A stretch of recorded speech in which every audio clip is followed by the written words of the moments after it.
everyone. Today is an exciting day for me today because I'm going to show you socks. You've probably seen it on the beautiful picture and now they're published. Therefore, straight away I'm going to tell you that down below you find the link to either RAVELRY or Lovecrafts, where you can purchase the pattern and knit those beautiful socks for yourself. And for a limited period of time, there's 20% coupon code, so grab it if you can.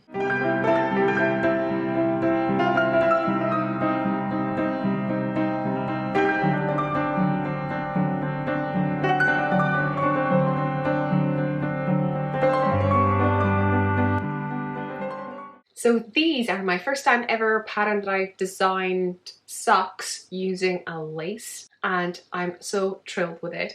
Obviously I couldn't resist and I had to put some Barbara's Bobbles over here. So in the front, in the leg, we have some. Maybe I'm going to show you on these photos because they're way better. What you need to know, first things first. The yarn that I used over here is a fingering weight yarn. It doesn't really matter what you use. I used something that I found from my stash that I bought probably 4 or 5 years ago when I went around the Dublin and I was trying to find yarn shops and buying yarn in each of them.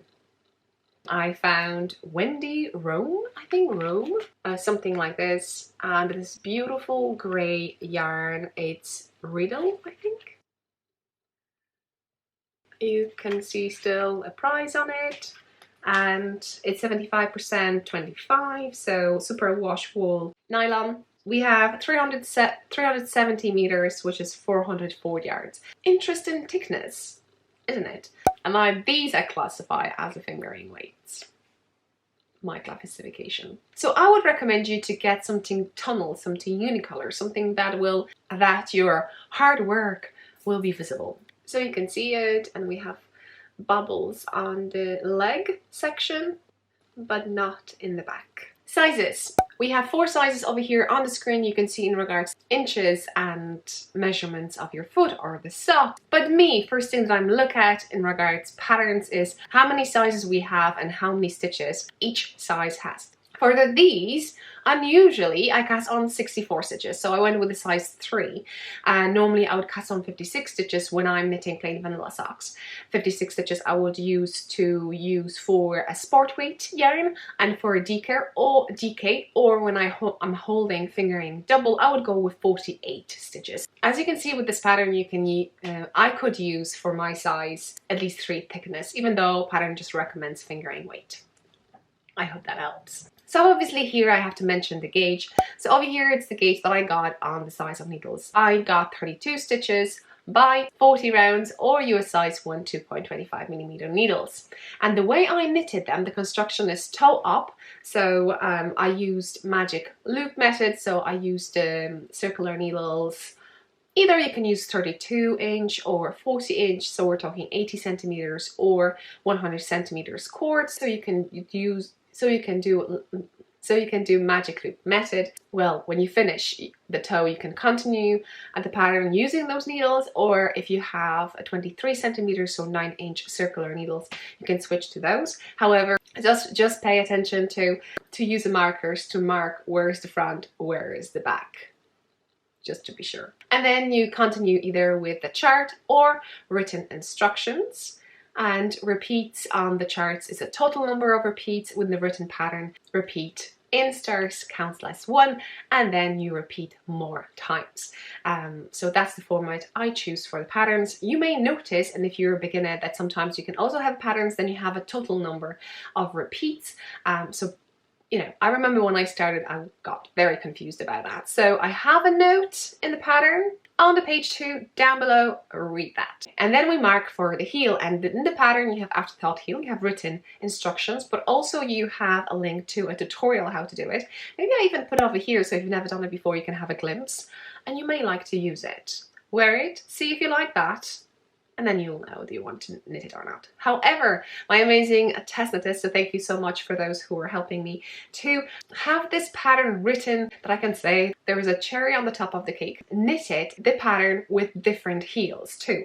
So I'm always open when the test knitters wants to do something else. So I would recommend you to go to RAVELRY, to the pattern project pages, or if I got permission from my test knitters, show you on the screen their finished pairs. And and as you can see, they're amazing, and you can also have an idea and inspiration what kind of color you would want to use for your socks.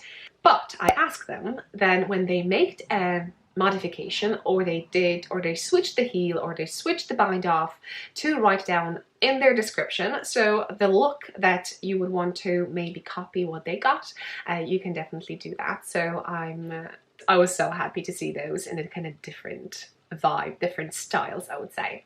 And I'm telling you, with a peacock bind off, it looks very vintage. So once you decide what kind of heel you want to do, we're moving on to the leg section. And the leg section, we have also a chart and written instructions. And the foot, we had a chart just for the front because we're doing stockinette stitch for the back sole of our foot. But in the leg, we have one chart, but read abbreviations. There's one stitch that either will be doing bubbles over here, on the back we'll just knit that stitch. So you basically repeat that twice for the front and for the back, isn't it? But in the one repeat, you will do bubbles. For the second repeat, you won't. Well, unless you want to have bubbles on both sides, or you don't want bubbles at all, and you can do it just like this.